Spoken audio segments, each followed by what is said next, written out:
to recognize their efforts in reducing and preventing violence and ultimately saving lives. God bless you. The event is a culmination of a week of activities hosted by the Office of Gun Violence Prevention for Community Violence Awareness Week. Community violence intervention programs are a key piece of the President's Safer America plan and have been shown to reduce violence by as much as 50%. That's why the Biden-Harris administration continues to make major investments in community violence intervention and other proven solutions to end the epidemic of gun violence. The President's American Rescue Plan provided over $15 billion to prevent crime and promote public safety, while the Bipartisan Safer Community Act provides $250 million in funding for community-based violence prevention initiatives. These actions are reducing crime and saving lives nationwide, with homicides and gun violence rates on the decline in 2023. We will continue to work to protect American communities from this senseless violence while calling on Congress to do its job and take further action to implement common sense gun safety measures.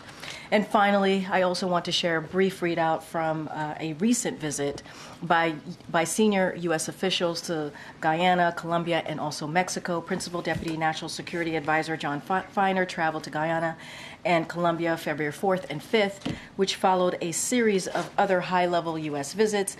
In Guyana, he met with President Ali and Caribbean Community CARICOM Secretary General Dr. Carla Barnett to reaffirm U.S. support to Guyana's sovereignty to advance economic and security cooperation and to discuss CARICOM's priorities for their February 25th meeting. Haiti and Venezuela figured prominently in these discussions, as did Guyana's priorities on the United Nations Security Council. In Colombia, we issued a joint statement following Mr. Feiner's meeting with President Gustavo Petro that covered financing for sustainable infrastructure under President Biden's America's Partnership for Economic Prosperity Initiative, as well as ongoing cooperation on security and migration. The statement reaffirmed support for competitive and inclusive elections in Venezuela and implementation of the Barbados Agreement between representatives of Nicolas Maduro and the Unitaria Platform. Mr. Feiner expressed appreciation for Colombia's continued effort to promote dialogue, but also underscored the need for the international community to support an electoral process free of harassment and intimidation, where all candidates are eligible to run for office. Turning to Mexico for a second, White House Homeland Security Advisor Dr. Sherwood Randall led an interagency delegation to Mexico February 6th and 7th. She engaged in a wide-ranging discussion with President AMLO, and then separately, our delegation met with Mexico's Security Cabinet, both focused on bilateral and regional issues, including sustained cooperation on migration and joint efforts to promote economic opportunity and development in the Americas. During the fourth meeting of the Trilateral Fentanyl Committee established by President Biden, President AMLO, and the Prime Minister Trudeau, the United States, Mexico, and Canada agreed to 10 joint actions to counter the trafficking of illicit synthetic drugs, including fentanyl and firearms in North America. These are outlined in our joint statement that was issued yesterday. On February 7th, Treasury designated one of Ecuador's most violent gangs and its leader for fueling the recent surge of violence in Ecuador. The sanctions are just one part of the significant assistance we are providing to our Ecuadorian partners as they confront transnational organized crime and illicit narcotics. Finally, allow me to once again pay respect for the people of Chile as they mourn the loss of former President Sebastián Piñera. Our prayers also go out to all in Chile who lost loved ones to the wildfires and forced thousands to leave their homes. The United States is supporting firefighters by deploying technical staff, by providing satellite imagery, and offering funds to the purchasing firefighting equipment, and we stand ready to do more. With that, thank you for your patience. I will turn things over to my colleague, Ian Sams from the White House Counsel's Office. Ian? Thank you, Karine. Good to see everybody. Thank you for coming. Sure, thanks. I want to start by talking about a few things that I think are important for you all to hear and for the American people to hear. The president spoke powerfully about this last night. After a long investigation that turned over every stone and explored every theory, the special counsel decided that there was no case there. Notably, he said this would be true whether President Biden was president or a private citizen. The special counsel's assignment when he was appointed was to determine whether any criminal conduct occurred. He found it didn't. That was the finding. The case is closed. I want to read you something from none other than Ken Starr, who most people in this room will remember is the independent counsel who investigated former President Clinton. After that investigation, here's what he said to Congress, quote, "What I see the conclusion as being is just a determination that no criminal charges would be brought. Period. Full stop. That is it. It's all over at that stage," end quote. That rings true here. The special counsel report goes on at length about the president's unprecedented cooperation in this case. I want to share a few things about that because I think it's very important. One, when the classified documents were found, it was self-reported. The president directed his team to ensure that any classified documents were returned immediately. Why did he do that? Because the president takes classified information seriously. He always has. He did not intentionally take classified documents. He understands documents like that belong with the government. He never made any attempt to obstruct. Two, he took unprecedented action to get the special counsel what he needed. He opened up every room in his family home and his beach house for comprehensive FBI searches, a first time in history. He sat for 2 days of interviews. An interview that I'll add, and the president talked about this last night, took place the day after the brutal attack on Israel. The president was managing an intensive international crisis. You just heard the vice president talk about this. He answered dozens of follow-up questions to the special counsel in writing. 3, he didn't exert executive privilege over any contents of the report. He was transparent. He had nothing to hide. There was a long, intensive, and in many ways, yes, excessive investigation. But for context, you should all remember, in the case of former Vice President Mike Pence, who had a very, very similar incident occur right after President Biden, the case was closed within a few months. It was a brief, one-page letter to Mike Pence. But in this case, there was a 15-month investigation. The special counsel interviewed 150 witnesses. He sought and obtained 7 million pages of documents down to emails about moving trucks during the transition in 2016 and 2017. He spent more than $3.5 million taxpayer dollars exploring every possible theory that he could. And what was the result? He reached the inevitable conclusion based on the facts and the evidence that there was no case here. And this is important to think about in context of how this report is being viewed and by many of you being covered. This is the first special counsel investigation ever that hasn't indicted anyone.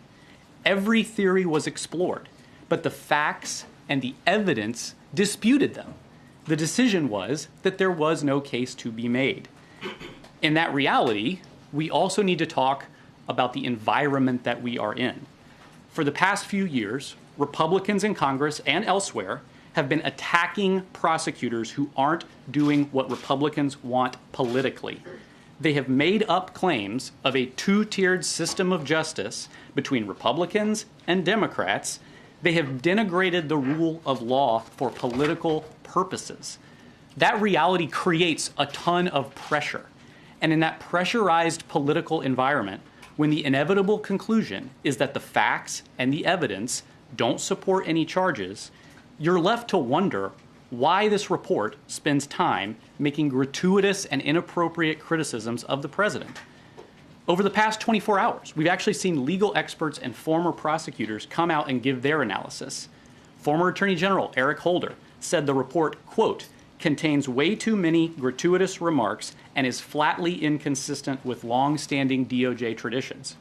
The former acting FBI director said he had overseen many cases like this and, quote, you have to have explicit evidence of willful retention of these documents, and that is just not present in this case. The former FBI general counsel, who I'll add was also the lead prosecutor in the special counsel Mueller investigation said it was, quote, exactly what you're not supposed to do, which is putting your thumb on the scale that could have political repercussions. That's the assessment of seasoned professional law enforcement officials and prosecutors with deep experience at the Department of Justice. Unfortunately, the gratuitous remarks that the former Attorney General talked about have naturally caught headlines and all of your attention. They're wrong, and they're inaccurate, and they obscure a very simple truth that I want to repeat one last time, since I know it's hard to wade through 400 full pages. One, the report lays out example after example of how the president did not willfully take classified documents. The report lays out how the president did not share classified documents with anyone. The report lays out how the president did not knowingly share classified information with anyone. On page 2, which I know you all read, the report argues that President willfully retained materials. But buried way later on page 215, the report says, and I quote, there is in fact a shortage of evidence on these points. 200 pages later. Put simply, this case is closed because the facts and the evidence don't support the theories here. The gratuitous comments that respected experts are saying is out of line are inappropriate. And they shouldn't distract from the fact that the case is closed and the facts and evidence show that they reached the right conclusion. With that, I'm happy to take questions. Just a couple of housekeeping. When and whom was the president briefed about on the contents of the report? The president was briefed by his lawyers. And second, the president, and as you mentioned again, you thought some of the characterizations were gratuitous. Does the president still have confidence in Merrick Garland after selecting her to be put in this position? The president spoke to this last night. I can't remember which of you asked him what his thoughts were on the appointment of the special counsel, and he answered that, I think, thoughtfully and powerfully, and I don't really have anything to add beyond what the president said. And just finally, does the president support the release of the entire transcript of his interview to put to rest some of these things that you think are being overlooked? It's a reasonable question. I think that it's important to know that we're dealing with classified materials in this conversation. There are classification issues there. I don't have any announcement on, releasing anything today, but it's a reasonable question, and there are classified stuff, and we'll have to work through all that. So, but once you can work through, like, say, a redacted version, would the president support the release as long as you can obviously keep what needs to be kept secret? Well, we'll take a look at that and make a determination. Thanks, Ian. 2 questions. First, you said in the topper that the president takes classified information seriously, and the president said last night that he never discussed classified material with anyone, but the special counsel's report said that on 3 different occasions he did discuss it with his ghostwriter. I understand it didn't meet the bar for prosecution, but how do you reconcile the president's statement with what's in the report? Sure. Well, if you read the full report, it actually gets into each of those 3 instances. I think Justin rightly points out that we're talking about 3 instances out of 250 pages of evidence that they're talking about criticizing. I think it's important to look at those 3 examples. 2 of them are his own notes to himself in his personal diary that he was reading about to his ghostwriter for his memoir, for a memoir about his life after his son Beau died. And he was reading these passages that he had written to himself to share information with him, and he took pains, and the report lays this out, to express how sensitive some of the information was and that we should be careful with it. And of those 2 passages from his diaries that he talked about with his ghostwriter, weren't in the book. There's no classified information in the book. And so I want to just make that point. And the second is there's a kind of an allegation of willfully taking a classified document that he talked about with his ghostwriter. That's false. As the president talked about last night, he was again talking about a handwritten letter that he had sent to President Obama and faxed to him about the Afghanistan troop surge. Like, these are the president's own personal writings, the president's own diary notes to himself. And I think there's an important thing to think about here. There's plenty of historical analogs, the most notable of which is President Reagan, whose diaries very famously became a subject of a lot of attention in the country. And the Justice Department knew that President Reagan's diaries had classified information in them, knew it at the time. He took those diaries home. He read those diaries to people. He shared the actual physical copy of the diaries, which the special counsel report talks about, Joe Biden never even gave custody of his notebooks to anybody. And they never even asked for those diaries back, and they never launched an investigation. And why is that? It's because historically, going back to the beginning of the country, presidents keep diaries. We should want our presidents to be thoughtful and deliberative about the decisions that they make on the most consequential issues of our time.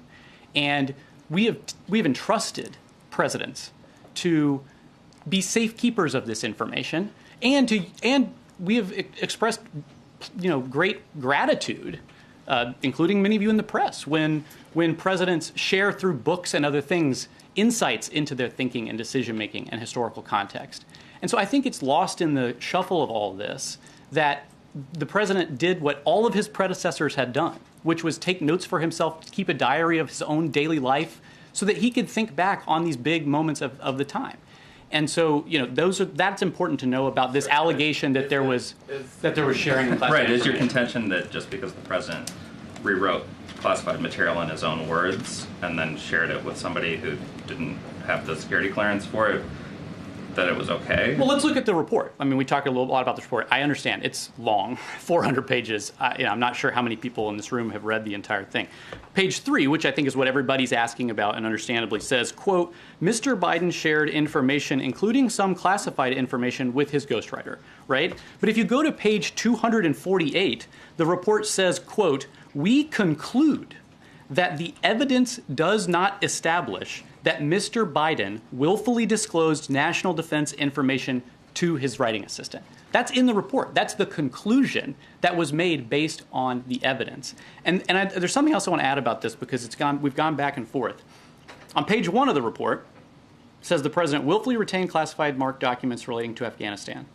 But on page 215 of the report, it says, quote, there's in fact a shortage of evidence on these points. On page 5 of the report, everybody read that, first few pages, says, quote, Mr. Biden's memory was significantly limited. But here's something that everybody should make sure that they see. Elsewhere in the report, he says, quote, we expect the evidence of Mr. Biden's state of mind to be compelling, pointing to him providing, quote, clear and forceful testimony. That's his comments on his state of mind later in the report. And so I think it's important to kind of take the report in its totality and understand that in that report, the facts and evidence refute the theories that are floated that they explored. I think maybe we disagree on if he should have used the word willfully last night, but there's one other thing I wanted to ask you about, which is that his attorneys said that they were going to work on a process to make sure that none of this happens again. Yeah. Obviously, there's the potential that this administration has less than a year left, so I'm wondering if you could detail what the timeline is on that, what you guys are considering for that type of process. Yeah, it's a great question. I think that something that this issue a year ago brought to light is that this is a, unfortunately, very common occurrence in our country. The National Archives has talked about how 80 different libraries and collections just in the last decade or so have called and said, oh, we found classified documents in these papers. And they have a process that you're supposed to turn those back in. But then, we had the issue with President Biden. Immediately after that, we had the issue with Vice President Pence. And I think it's important to understand that this is a common occurrence, and the president thinks that we should fix it. Like, he gave all these documents back. He knew he did not, that these governments should be in possession, that the government should be in possession of these documents. And so what we're going to do is the president's going to appoint a task force to review how transitions look at classified material to ensure that there are better processes in place so that when, staffs around the building are rushedly packing up boxes to try to get out during a transition as quickly as possible, at the same time and up until the very moment that they're still governing and doing matters of state, they're going to try to make recommendations that can be fixed, and he's going to appoint a senior government leader to do that. We'll have more on that soon. In 2017 that he had classified material downstairs. He boasted about it. In your advocacy here and in the president's counsel writing back to Mr. Hur, you're saying that there were gratuitous comments, that there are false pieces of information. How is the American public supposed to process this when we also live in a world where former President Trump asserts that there was a politicized process that resulted in his prosecution related to classified documents and other things? So for the public, if Democrats and this administration say, trust the Department of Justice, trust the institutions, but you're also arguing here, gratuitous political cheap shots and false assertions. How are they to process? Well, I talked about this actually a minute ago, and I think, when you have the former Attorney General, when you have the former acting FBI director, when you have the former general counsel of the FBI, these are experienced people at the Justice Department who spent decades working at the Justice Department, and they're saying it's gratuitous. They're saying that this is inappropriate, that this is inconsistent with DOJ policy and practice. That's them saying it. We agree. You heard the president speak forcefully about this last night. You heard the vice president speak forcefully about this today. We certainly agree that it's gratuitous.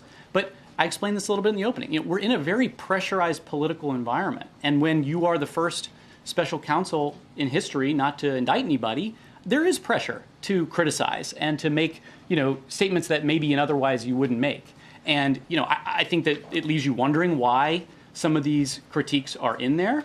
But I think it's also important to just fundamentally distinguish between the prior case that you mentioned. I want to be careful in terms of commenting on that. But the special counsel report goes into great detail about the differences and distinctions there. And I think it's important to understand that the criticisms that you're hearing of the gratuitous comments in the report, which are wrong, frankly, this is being shared by people who have deep experience at the Justice Department. On the many issues related to memory that certainly seem to prompt an angry response from the president and from his advocates, is there anything being done to address that issue in an ongoing way? Obviously, counsel wrote asking for some of those things to be removed. It is potential that Robert Hur could be called before Congress to testify in public. Are there any steps that the administration would take addressing that specific issue? Is it in relation to overall medical physician's report of the president or other things to demonstrate what is the issue with memory, and is it a factor that deals with his capacity to serve? Well, I have a lot of issues with the contents of that question, and Karine's answered a lot about the president's transparency in his medical records and his physical and things of that nature. And I'll leave that to Karine to handle. But I'll say, I just read you this. Page 248, later in the report, he says, quote, "We expect the evidence of Mr. Biden's state of mind to be compelling," pointing to him providing, quote, "clear and, quote, forceful testimony." I can't explain why the report veers all over the place on this issue. I can just say, and as you've heard from the vice president, you heard from members of Congress yesterday talking about their recent interactions with the president. One, Congressman Goldman from New York, talking about his interaction with the president the day before this interview, when Congressman Goldman was on the ground in Israel, and the long and intensive and detailed conversation they had about what was going on the ground. We just reject that this is true. And I think that it does raise questions about the gratuitousness, and it raises, makes you wonder why that's in there. Thank you, Karine, and thank you, Ian. So you are discrediting some of the findings in this report. You are discrediting some of the observations of President Biden. So why should the American public accept the conclusion that charges weren't warranted? I'm not sure I understand exactly what you're asking. I'm saying you're claiming that much of the report is inaccurate. So why are you so confident that the conclusion is correct? The conclusion has been obvious from the very beginning. It was a long, intensive, sort of meandering investigation that came to the conclusion that in February of last year, everybody knew that this wasn't intentional, that this was an accident, that they were found, and as soon as they were found, the president said, give them back, get them back as soon as we can, and fully cooperate with everything. So he reached the inevitable conclusion because it's the truth. The conduct of the investigation throughout and the gratuitous comments in the report are troubling, and they're inappropriate. But I think that the finding was the obvious one because it's the truth. President Biden blamed his staff largely for the mishandling of documents and where they ultimately ended up. Does the president believe he did everything right when it comes to handling classified material? Well, just look at the report. I know it's long, but the report talks about how the evidence is that these were most likely things that were packed up by staff during movements and transitions and things of that nature. So that's reflected by the report. It's not some accusation by the president. It's just true. I mean, you guys know, you guys work with White House staff all the time. We support the principal. That's our job. And the principal relies on their staff to help them with things. And the president said this last night. He talked about how, looking back, if he had been he wished to be more engaged in that process of the packing and the moving things to make sure that things were being done the right way. And I think the most important thing to remember is once it was realized that something wrong had happened, he did everything right to get it back and to fix the problem. What about all the stuff that he talked about that was in his home, in filing cabinets that were either locked or able to be locked in his house? What stuff was he talking about? Classified materials? Well, we talked about, I mean, the report goes on at length about this. I'd encourage you to read it. It talks about what he said last night. He said the stuff in my house was all in filing cabinets that were either locked or able to be locked. Didn't he put them in his home? I'm not really following the question. I think that what's clear is that, and I told this to Justin a minute ago, he has personal diaries that he had. Of course he has his personal diaries.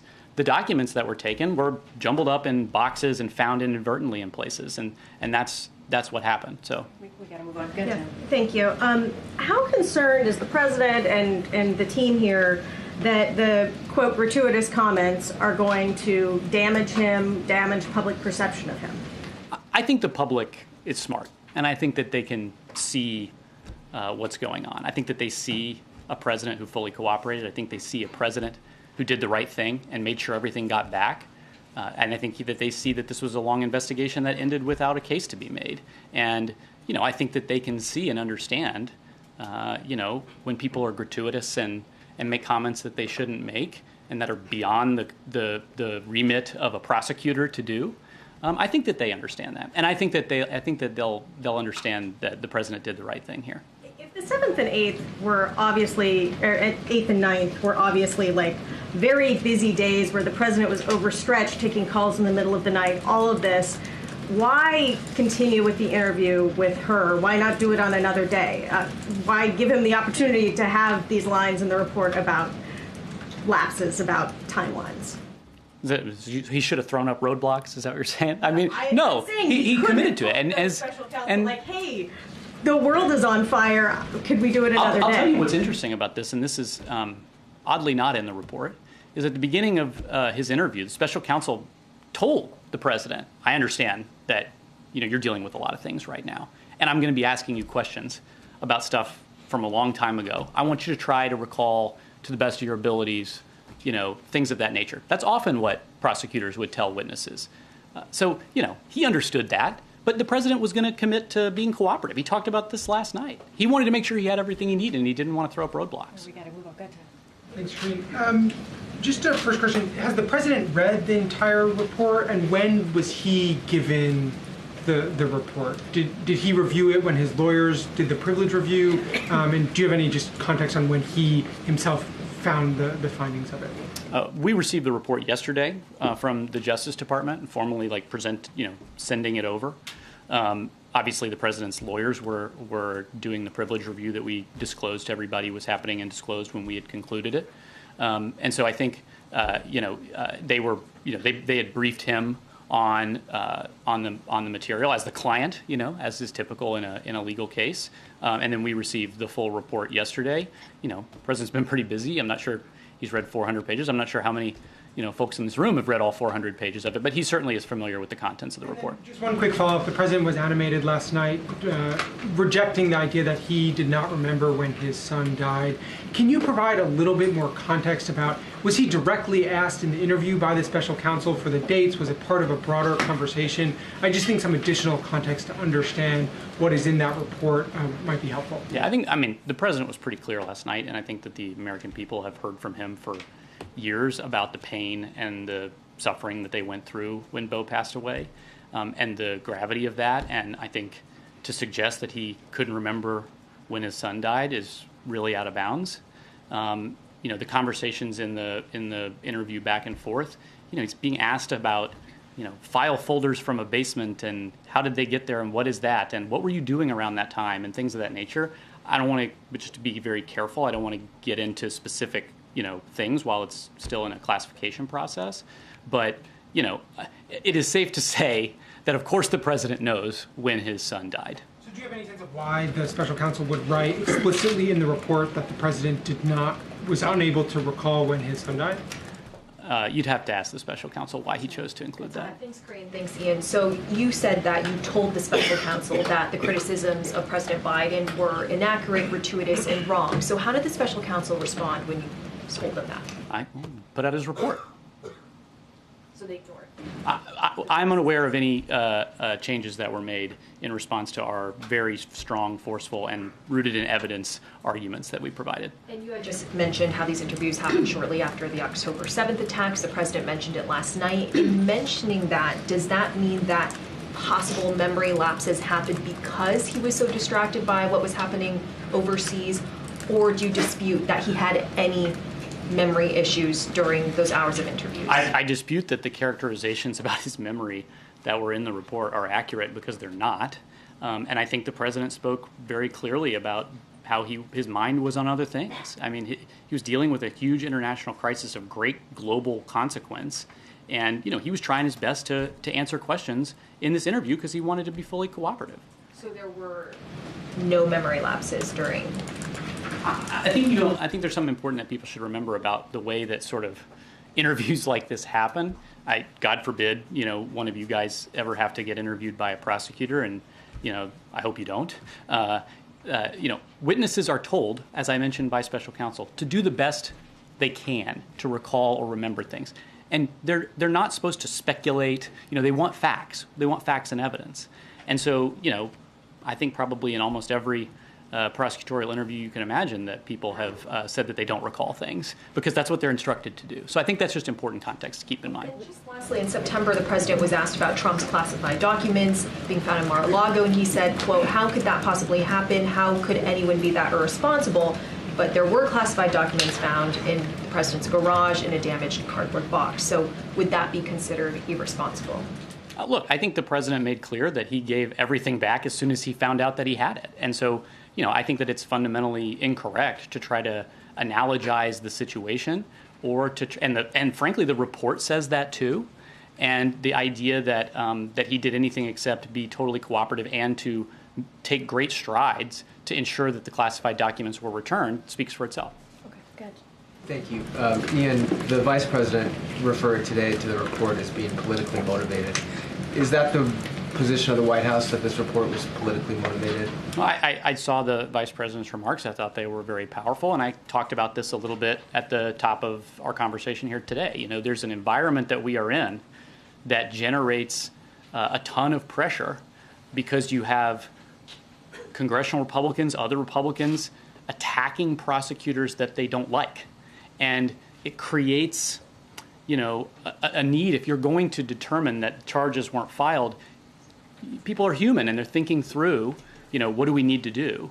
And, it leaves one to wonder exactly why he included a lot of the criticisms that were in there. Also, with regard to the staff, President Biden has had some staff members who've worked for him for decades. He referenced their mistake last night. Has he had a visit with any of these staff members? Do the staff members who are responsible for taking those documents to his house, do they still work for the president? Have there been any consequences? Well, I think I talked about this also before. I mean, this is an issue that has plagued administrations of both parties for 50 years, where accidentally things get shuffled up and taken and removed. And the archives has, literally they put a frequently asked questions page on their website about what you do if you find them accidentally. That's how often it happens. And, he gave them all back as soon as he found out about it. We understand that mistakes happen sometimes. I'm not going to get into sort of individual witness or parsing like that from the report. It didn't happen for President Obama, President Clinton, President Bush Sr., or President Bush Jr. I don't know if 3 people makes it a common... That's actually not true. Officials from all administrations from the past, half century or so have had this accidentally happen.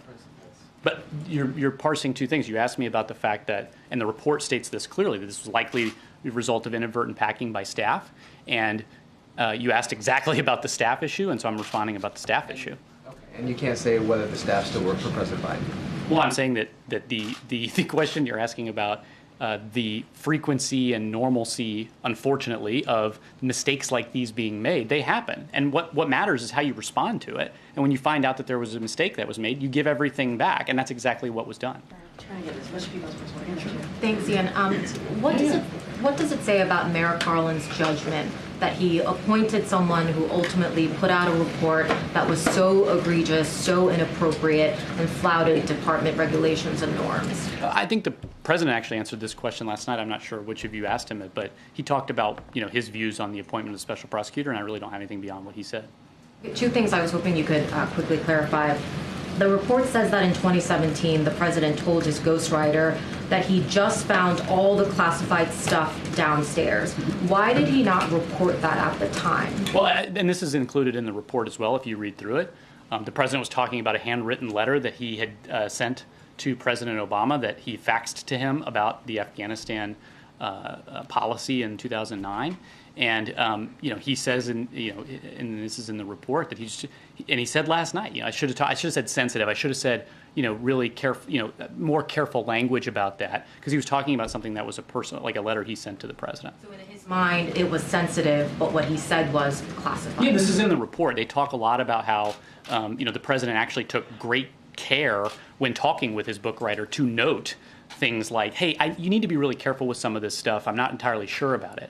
And so I think that that's important to realize, that the report itself actually talks about what care he took with this sort of information as they explore all the theories and go through all the evidence that sort of refutes most of those theories, almost all of those theories, when you think about the judgment that there will be no case in this matter. So, that's addressed in the report. And the second thing, the president also said last night, all the stuff that was in my home was in filing cabinets that were either locked or able to be locked. But the report says that some of the classified documents were in cabinet drawers, while others, about Afghanistan, for example, were in unsealed and badly damaged box sitting in his garage. So did the president misspeak last night? Look, I think the president was responding to a number of inaccurate allegations in this report.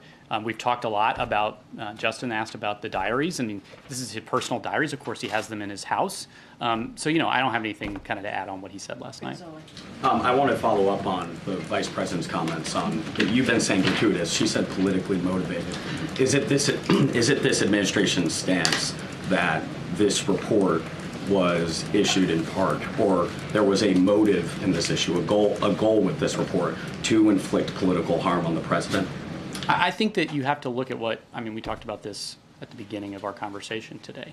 You have a situation where former DOJ officials are talking about the political repercussions of these actions, and that it's incumbent upon the prosecutor to take great care to follow departmental policy, to not criticize unindicted conduct and behavior or characteristics, which we've seen in this case. That's former DOJ officials. But this White House right now, is it the stance by this White House that this report was issued in part with a motive and a goal to inflict political harm on the president? I heard the question the first time, and I have nothing to object to in what the vice president said. I thought she was powerful and forceful.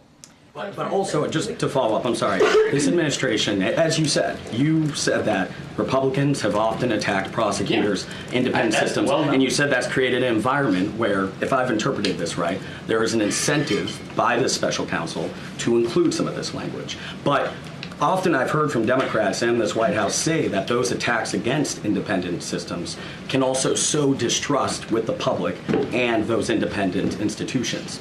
By saying that this is politically motivated, not just gratuitous, but politically motivated, does this not also sow distrust with the public?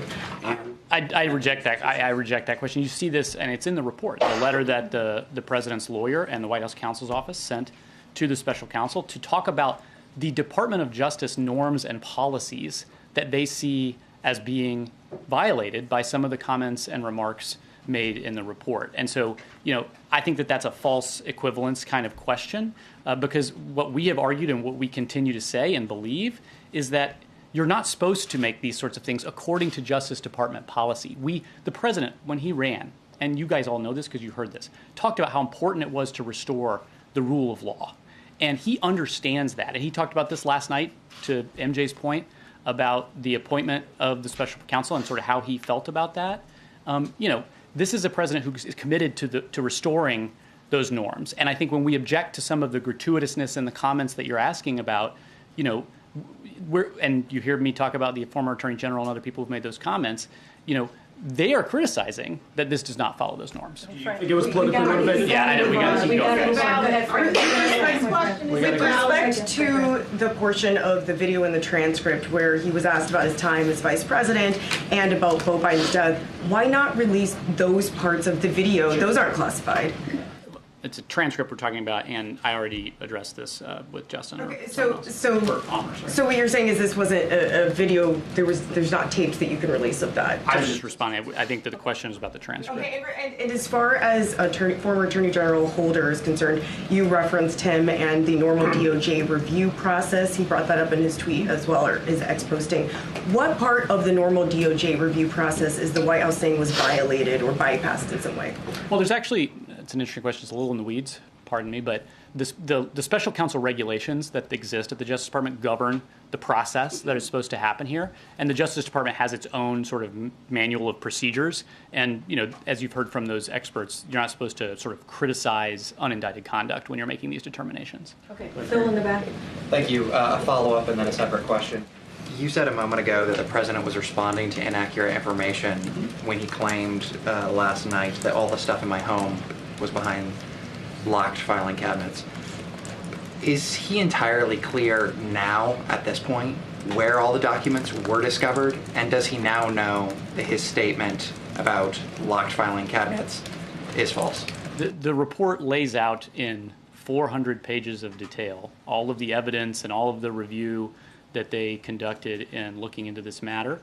The president made sure that all of the classified documents that were found were returned promptly to the government, which is what you're supposed to do, which is why this is the inevitable conclusion that there is no case here. And that's not what I asked, though. Does he know that his statement yesterday that all the documents were behind locked cabinets was inaccurate? Is he clear in his mind? I know that last night was perhaps, stressful, confusing environment, but does he now? I understand what you're trying to ask, Phil, and I think that I've answered the question. So I have a separate follow-up question, and that is my follow-up question after that lack of a response was there was an eye-popping moment in the report specifically about the president's ghostwriter, and that was that after he learned that the special counsel had began an investigation, he deleted some of his recordings. Now, those recordings were able to be recovered. What I'm curious about is, can you say definitively whether or not the president or anyone else at the White House was in contact with his ghostwriter? This is in the report. I mean, read the report. In the report, it says that they sought this, they looked into this, and that they didn't. So that's in the report. John, they were not in we're going to wrap this up. Go, John. Thank you, Karine. Ian, thank you so Sure, much. yeah. 2 questions. Just for clarity, you're from the White House counsel's office, Correct. But you're not a lawyer, correct? That's correct. Okay. I'm a spokesperson. Okay. Any chance that we'll get the White House counsel to come out here and answer questions directly? Should I be offended by that? I mean, I get offended all the time. I know. I mean, what? I mean, come on. You did say something that was factually incorrect. There has been a previous special counsel. John, finish your question, please. I was asked to come today by your colleagues in the press corps, and we happily obliged. As you know, former President Trump, he was charged with a slew of criminal charges related to classified documents in his possession, including counts of willful retention of national defense information. In this report, it's made clear by the special counsel that President Biden willfully retained and disclosed classified material.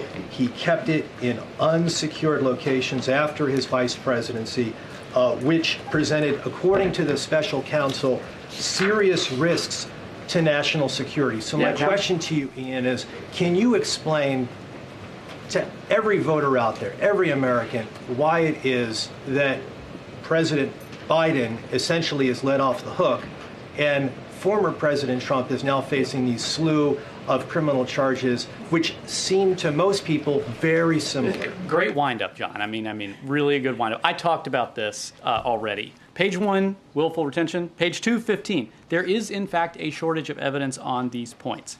The report itself goes through in great detail the facts and evidence that led to the obvious conclusion that there was no case here. The report itself answers the question you're asking about the distinction between 2 cases, as you guys have heard us from the White House say for a long time. We're very careful about commenting on certain cases like that. I would encourage you, perhaps all of you, read the report. I've read the report, and that's the reason why I asked that question. And the reason why so many people seem confused, because you hear willful retention of national defense information related to Trump, willful retention of classified material related to President Biden, and yet one individual is facing a criminal trial being brought by the Department of Justice in Fort Pierce, Florida, and the other one is not facing any charges whatsoever. And I think I've talked to many of you guys in the room over the last 24 hours about this.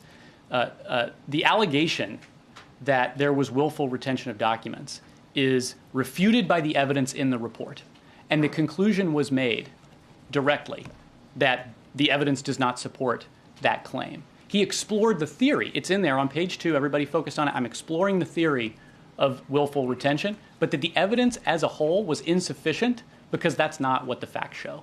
Thank you so much. Thanks, Karine. Really appreciate it, guys. Thank you. There was a previous special counsel probe that did not result in indictments, by the way. The Ham-Jordan case.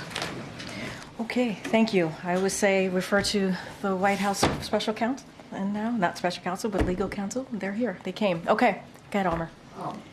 Excuse me. 2 questions just following up on comments that the president made last night. President Biden called the military operations in Gaza over the top. And this comes after the White House has pretty consistently defended Israel's conduct. What's changed, and what exactly did the president mean by over the top? Yeah. So first of all, I would say nothing has changed. His position hasn't changed. I don't think his messaging has changed. We don't think his messaging has changed. He doesn't believe his messaging has changed. This isn't something the first time he's done so, what you heard from him yesterday. Look, the president made it very clear in his comment that he was obviously talking about Israel's conduct in Gaza. And he's been clear. He's been clear that the United States wants to see Hamas, a terrorist organization, defeated. He's been very clear on that. That is a shared goal that we have, obviously, with Israel. But at the same time, while we have said that, we have been also very clear, the president has been very clear, that they must do so by ensuring that their operations are targeted and conducted in a way that we are protecting innocent civilians. And that is something that we have been incredibly consistent about here in this administration. We want to make sure that we are also protecting innocent civilians. So that is what the president was speaking to yesterday. He was asked, obviously, a direct question, and he answered that. Secondly, the president last night bristled against the fact that many Americans have concerns about his age.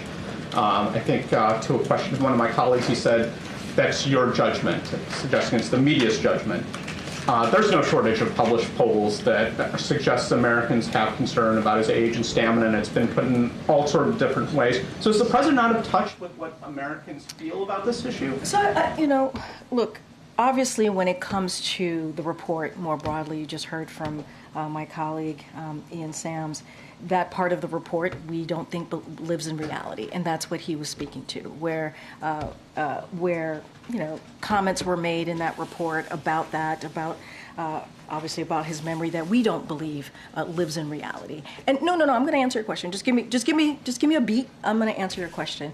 When you have a president that has been one of the most productive, if not the most productive and effective presidents in modern time, that you would assume is a president that is indeed in touch with where the American people are, right? That would assume that the president understands what's going on around the kitchen table when Americans are sitting around the kitchen table trying to figure out how are they going to deal with the economy? How are they going to deal with the health care? So in my opinion, he is very much in touch with what Americans are feeling out there as it relates to lowering costs, as it relates to making sure that we beat Big Pharma. This isn't the president who understands what the American people are feeling. Look, as it relates to his age, as it relates to what has been said in this report, it is something that we don't believe lives in reality in the sense of this is a president.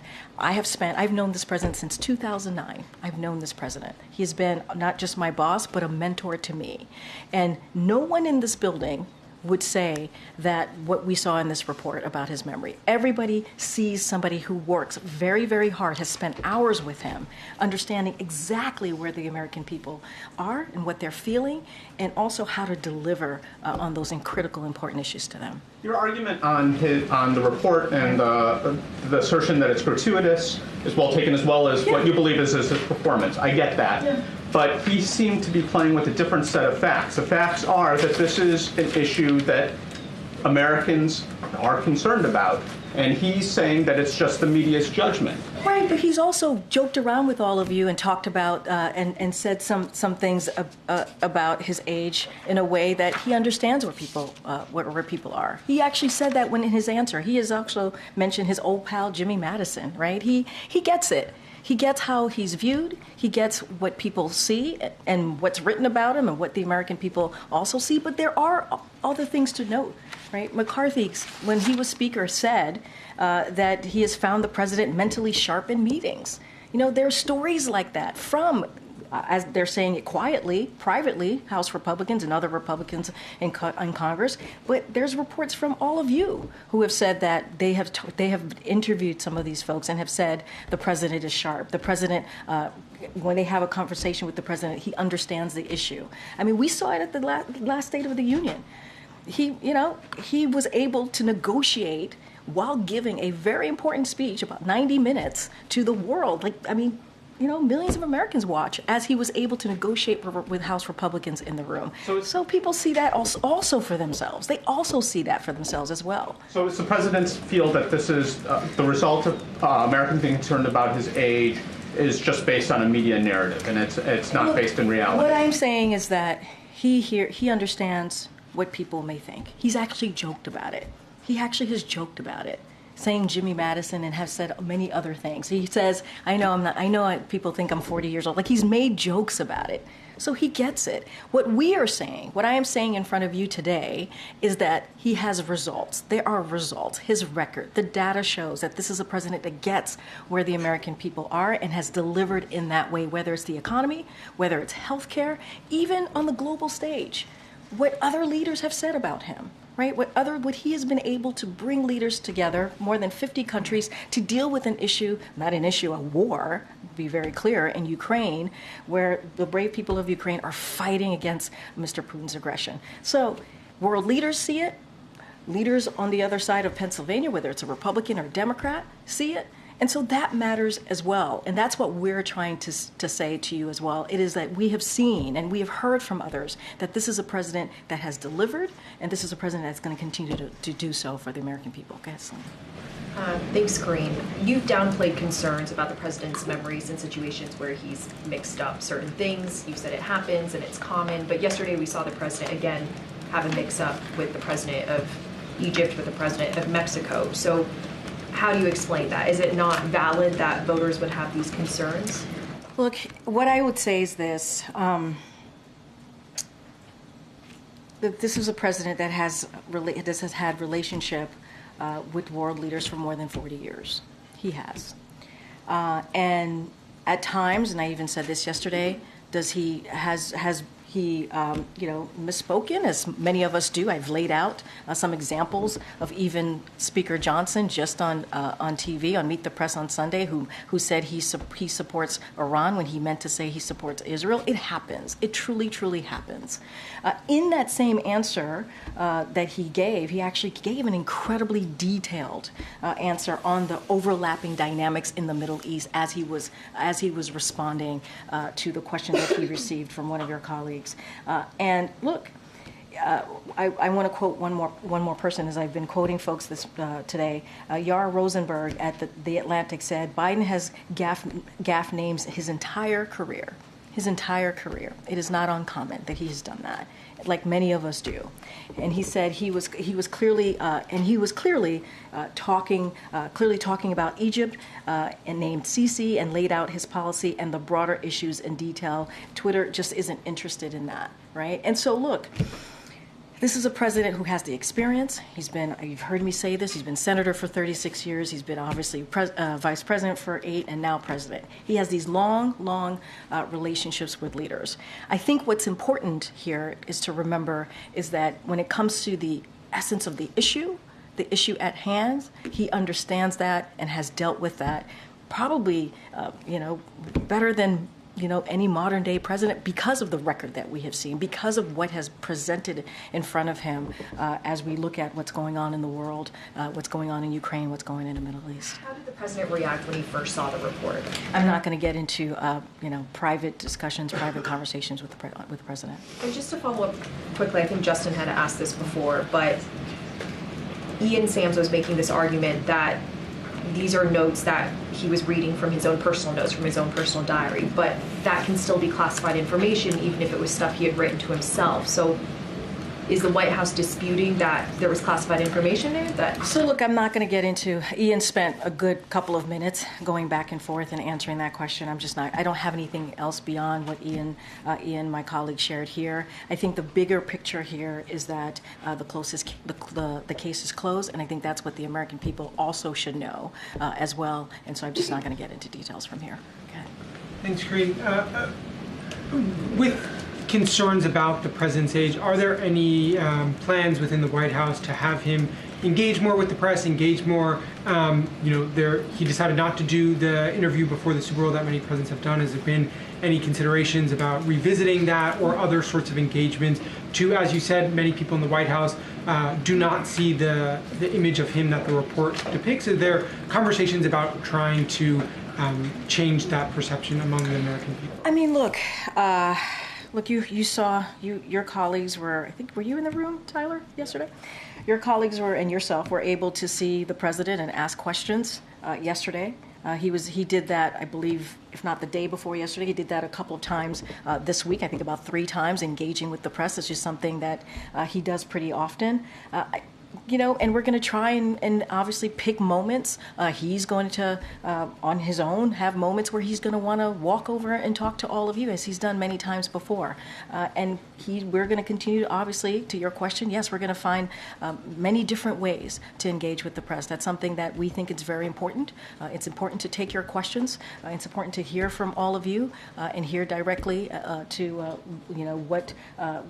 what's on the mind of the American people, as well as what we believe is on the mind of the American people, and take questions. So that's not going to change. I don't have anything. But I'm just wondering if there's been more conversation in the White House in the last 24 hours about a sense of urgency to try to get the president. I hear the question, but he literally took questions from all of you 3 times this week. 3 times. Once when we were on the broad.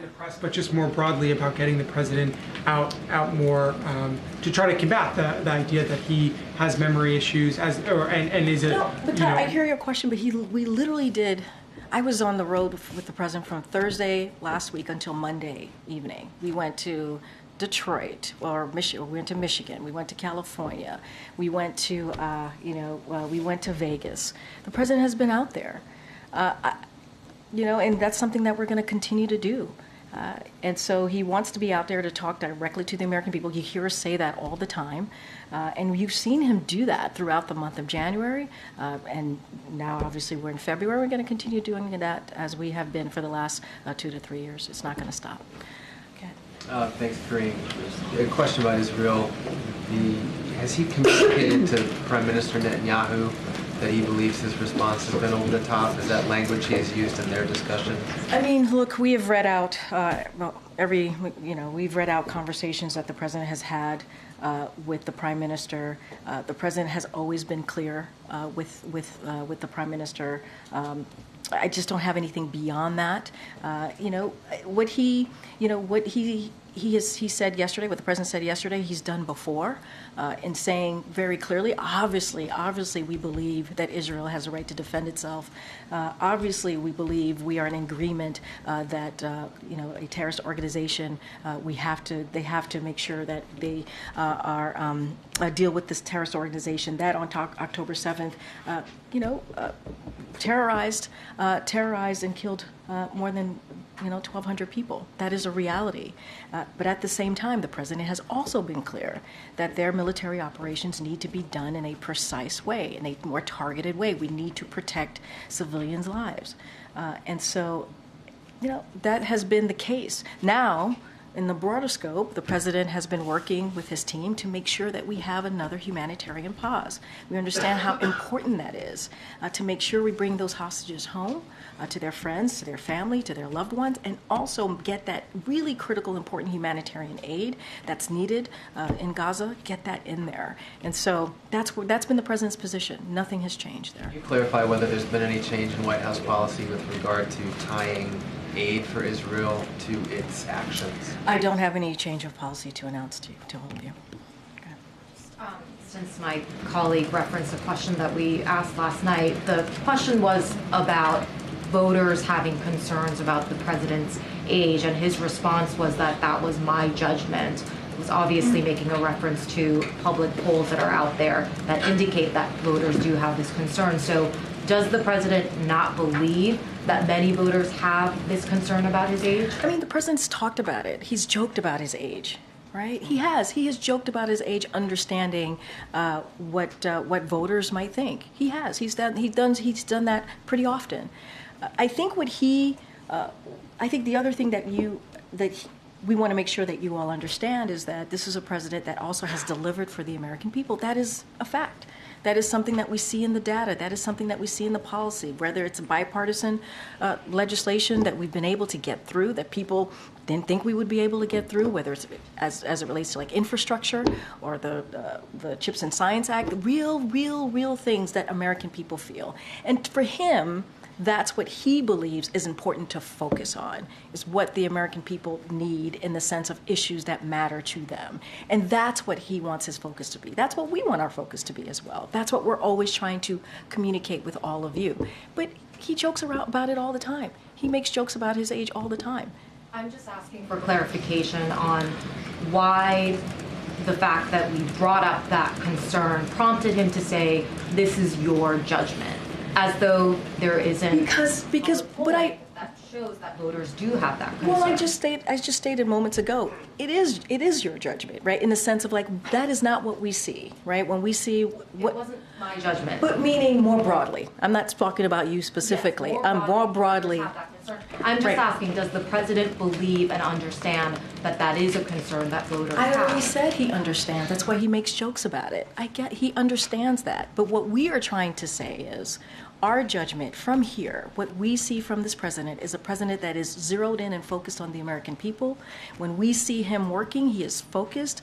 And we don't see what, for example, all of this was brought up by the report. We do not believe that part of the report lives in reality.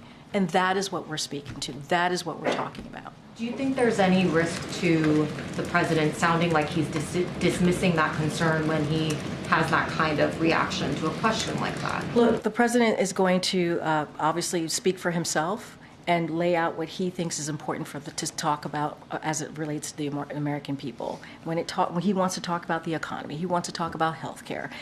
We are talking this week about gun violence, right? How do we prevent gun violence, which is an issue that is incredibly important to communities across the country. When you think about gun violence being an epidemic in this country, those are the things that he wants to focus on. Those are the things that he wants to make sure that the American people understand what we're doing to deal with those critical issues. As it relates to his age, he makes jokes about it. He does. You hear him make jokes about it all the time. He gets it. He gets it. But he also wants to make sure that we are talking about the issues that, and I talked about this almost starting this, the briefing here, is what people really care about when they are sitting around their kitchen table. And that matters. We believe that matters as well. Okay, Francesca. Thanks, Karine. Picking up on Tyler's line of questioning, why wasn't there a 2-2 today with the German chancellor? Look, we always find different ways to engage with the press when we do these types of bilats. There are many things that come into consideration, and with this trip, there was no 2+2. You're going to see, obviously, there's going to be some of your colleagues going to be part of the pool spray in a couple of minutes, not too long from now, and so you'll have an opportunity to see the two of them. Look, every visit is different. And they're different for different reasons. It's not just us. We have conversations with other countries that the leader, obviously the leader of the team of the other country. This just happens to not have a 2+2, but that's not always the case. And yesterday, when you made light of the president's verbal flubs, had you been briefed on the special counsel report or seen it at all? Nope, not at all.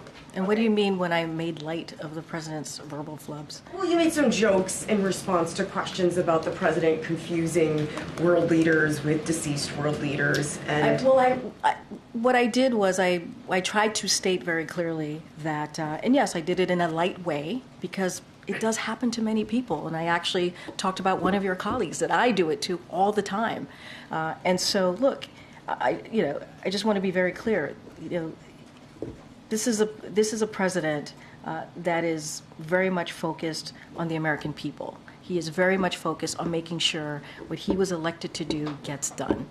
With the promises that he's made to communities across the country gets kept. So I just want to make sure that is made also very clear. And finally, in response to the special counsel report, one of the president's Republican presidential rivals, Nikki Haley, has called for a mental competency test for the president. Is that something that the White House is actively considering as a way to try and put to rest some of these allegations about his memory lapses? I mean, look,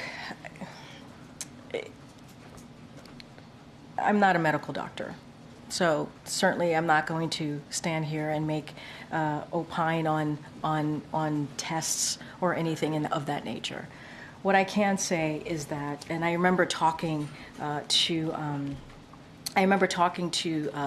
the president's doctor last year when I was asked about a cognitive test when the president's physical came out, and he said to me, and I'm paraphrasing because this was over a year ago at this point, that because of the president's actions every day, what he deals with world leaders, the domestic issues that he has to deal with, he believes that shows, right? That shows that the president is very much active and understands what's going on, right?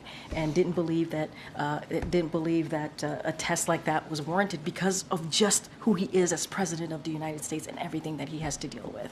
But again, I'm not a medical doctor. The president's going to continue to be obviously transparent when it comes to his physical. We were the last 2 years. We'll have one. He'll have one this year, and when the time permits, obviously, or when the time comes, we'll certainly share that. Thank you, Karine. Last night, soon after the president's remarks about Israel, the administration announced a national security memo that calls for the State Department to obtain written assurances that countries that receive weapons from the U.S. will use those weapons in accordance with the law of war. Jake Sullivan, Kirby, others have previously said that the U.S. already requires those assurances. So why did the administration feel the need to formalize that and ask for it in writing now? So look, so this memorandum that you're speaking of, it emerged in part with our discussions with members of Congress, so this obviously memo came out yesterday, and so it's called the National Security Memorandum. It outlines the standards that countries must adhere, as you just laid out. But I also want to be clear: there are no new standards in this memo. We are not imposing new standards for military aid. That's not what is in this memo. Instead, we are spelling out publicly the existing standards by the international law, including the law of armed conflict. So we are also, one thing that we are doing is creating a new annual report to Congress that members have requested. This is in request because of the interest of transparency. So this is in line with conversations that we have with the congressional members as we try to really work together in a way that makes sense and moves the ball forward. But this is not new standards. This is something. These are things that already exist. To your point, that is now in writing. And then we did create a new annual report for more transparency. If Israel doesn't sign off within the deadline of 45 days, because it is involved with active conflict, will the U.S. aid be cut off immediately? So what I can tell you is that we did brief the Israelis on this. They reiterated their willingness to provide these types of assurances, so those conversations are happening, and they obviously they reiterated their willingness for these assurances. Okay. One more. Okay. Thank you, Karine. If the special counsel says President Biden's got significant limitations on his memory, then who is helping him run the country?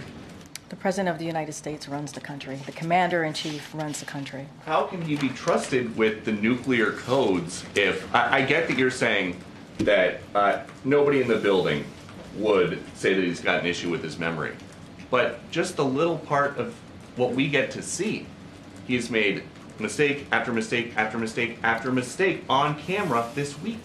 So I want to be very clear here. The reality is that report, that part of the report, does not live in reality. It just doesn't. So the special counsel is lying about the president's memory. It was gratuitous. You heard from Ian Sams, my colleague. It is unacceptable, and it does not live in reality. That is just the facts. And look, it is a closed case. That is what the special counsel said. And what matters is that the president in the last 3 years has delivered on the economy, has delivered on health care, has turned this country around after the last president left us with an economy that was in a tailspin. That's what we were dealing with. That's what we were dealing with. If you think about the world leaders and issues that have been going on in this country for the past 2-3 years, not in this country, in the world, right? When you think about Ukraine, the president was able to bring together NATO allies. They've been the strongest than they've ever been, and make sure that we are providing what Ukraine, the brave people of Ukraine, need as they're fighting aggression, Putin's aggression. And that is what this president has been able to do. His experience as former senator, as former vice president, and now president, has gotten us to a place where we've been able to turn things around in a way that we meet the needs of the American people, whether it's domestic issues or national security issues. And that is what matters. That part of the report does not live in reality. Bye, everybody. Have a great weekend. When can we talk to the president's doctor?